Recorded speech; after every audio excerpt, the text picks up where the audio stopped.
ये आपका आपके अपने channel math test by Mahesh पे।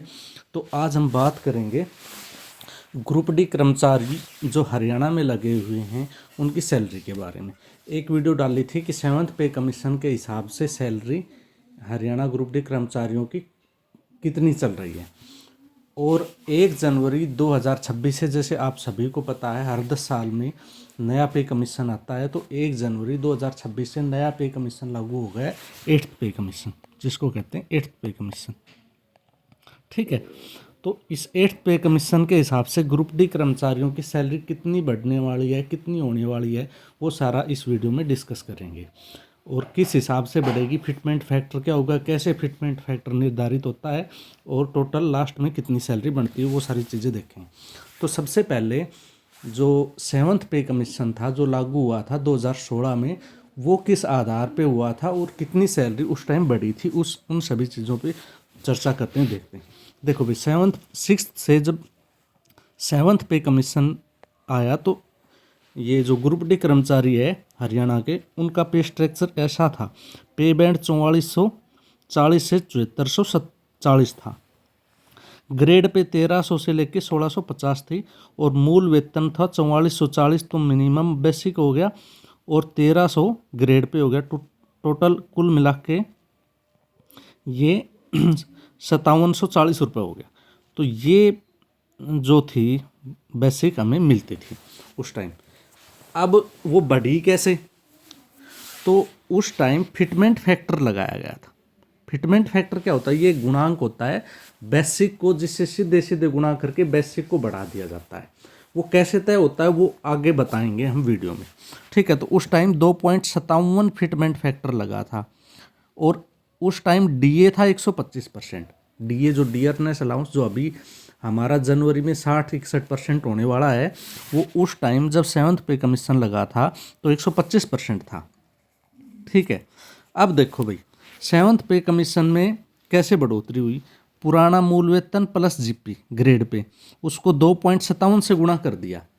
जैसे पुराना मूल वेतन कितना था, 5000 रुपये। ठीक है, और 1300 ग्रेड पे था, 6300 हो गया। इसको 2.57 से गुणा कर दिया तो आया 16,191। लेकिन उस समय मिनिमम वेज डिसाइड कर रखा था ग्रुप डी का, वो कितना था। अब ये 16,900 तो आ गया, लेकिन उस टाइम मिनिमम वे डिसाइड कर रखा था कि मिनिमम 16,900 से नीचे किसी भी कर्मचारी को सैलरी नहीं दी जाएगी। तो उस टाइम जो मिनिमम वेजेस था वो 16,900 हरियाणा में कर दिया गया। और सेंटर के जो ग्रुप डी कर्मचारी उनका 18,000। ठीक है, 16,900 18,000। ये कैसे हुआ, 2.57 तो फिटमेंट फैक्टर लगा और 125% डीए था। डीए लैप्स हो जाता है भाई, जैसे नया पे कमीशन आता है तो डीए 125% से 0% हो गया।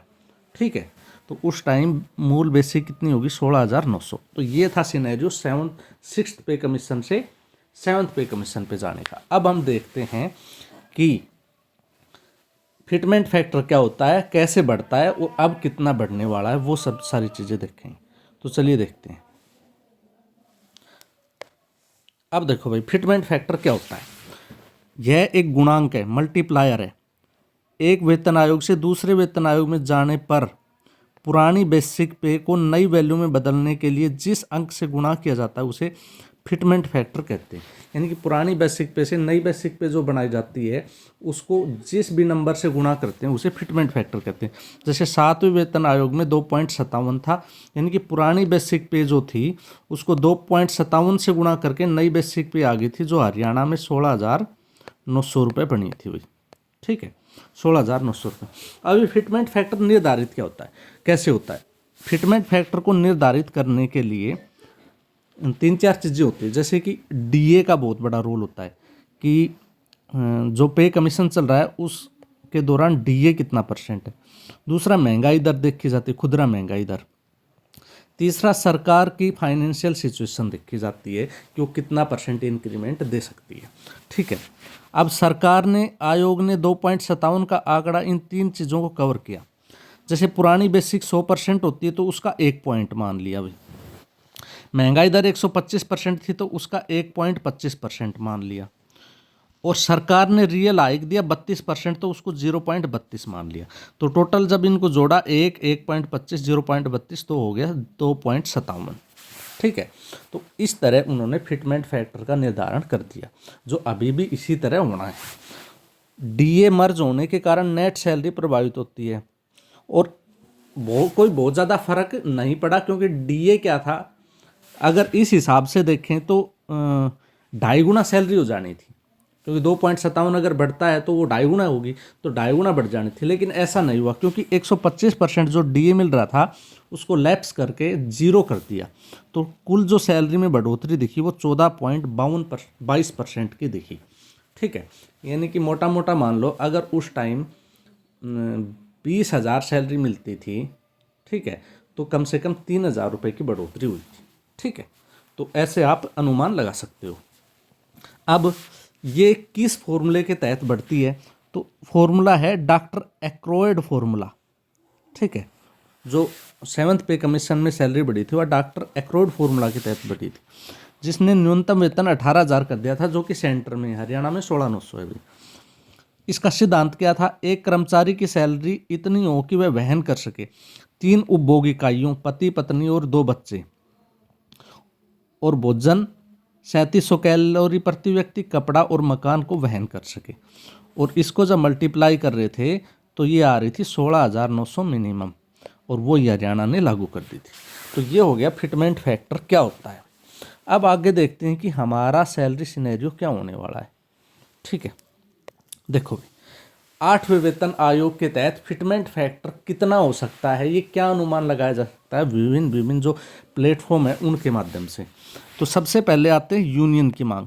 यूनियन जो है हरियाणा की या सेंटर की, उसकी मांग है कि फिटमेंट फैक्टर 3 से लेके 3.25% तक होना चाहिए। अगर ऐसा होता है तो मिनिमम बेसिक 54,000 से ज़्यादा हो जाएगी। उसके बाद बाजार की उम्मीद क्या है, मार्केट सिनेरियो के हिसाब से फिटमेंट फैक्टर 2.28 से लेके 2.86 हो सकता है। तो इस हिसाब से बेसिक जो मिनिमम है, बेसिक बता रहा हूँ मैं, इसमें एचआरए जोड़ना है, मेडिकल जोड़ना है और कन्वेंस अलाउंस जोड़ना है। तो बेसिक मिनिमम क्या होगी, 41,000 से लेके 51,480। सरकार का संभावित रुख क्या है, 1.92% फिटमेंट फैक्टर लगा सकती है सरकार, तो मान के चलो 34,560 रुपये बेसिक बन सकती है। 18,000 के हिसाब से, या 16,900 के हिसाब से नहीं है। ठीक है, तो ये है, इतना बढ़ सकती है। अब हम क्या लगाएं कि हमारा फिटमेंट फैक्टर कितना हो सकता है। ठीक है, अपनी तरफ से देखते हैं। जैसे 100% का हमने 1 पॉइंट मान लिया, 1 पॉइंट मान लिया।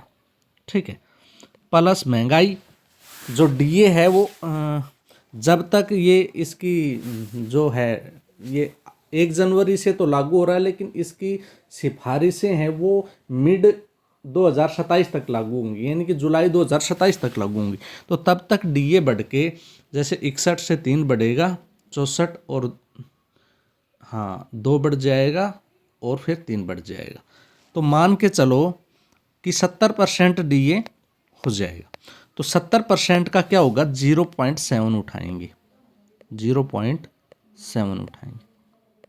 ठीक है, उसके बाद सरकार अगर उतना ही हाइक देती है जितना पिछली बार दिया था, 32% का हाइक, तो अगर 32% का सरकार हाइक देती है तो 0.3 ये बनता है।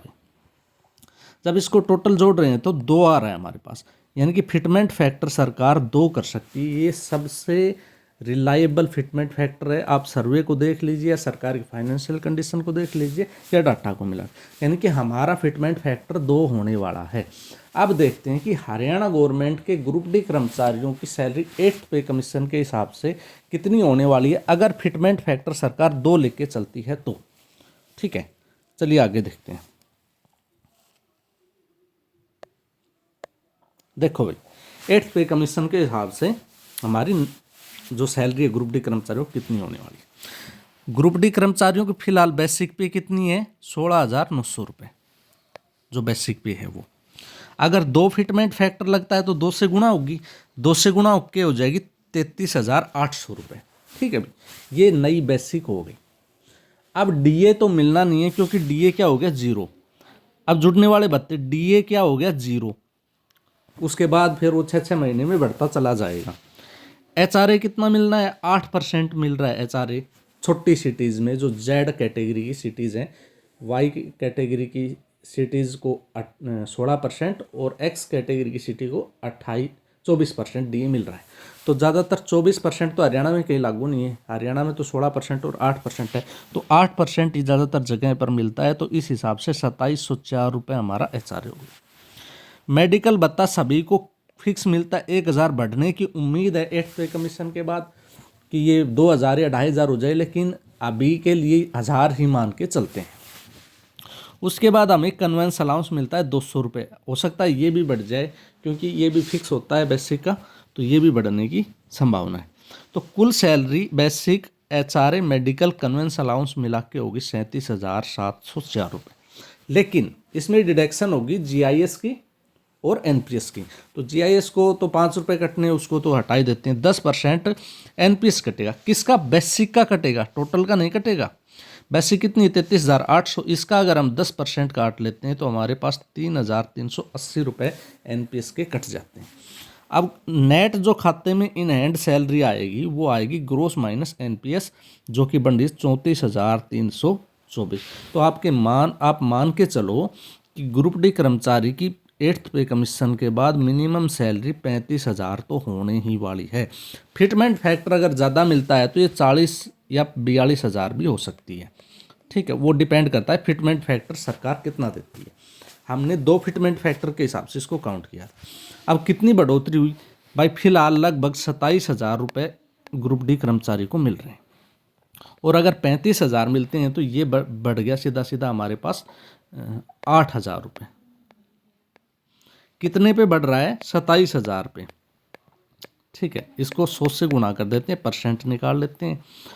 2 जीरो से 2 जीरो काट दो, 1 जीरो से 1 जीरो काट दो, 25 से काटो, 25 से कम 25 और 25 छिका 150, 25 30 75, हाँ 25 30 75, सॉरी 25 दूनी 50, 25 30 75 और 25 दूनी 50, ठीक है।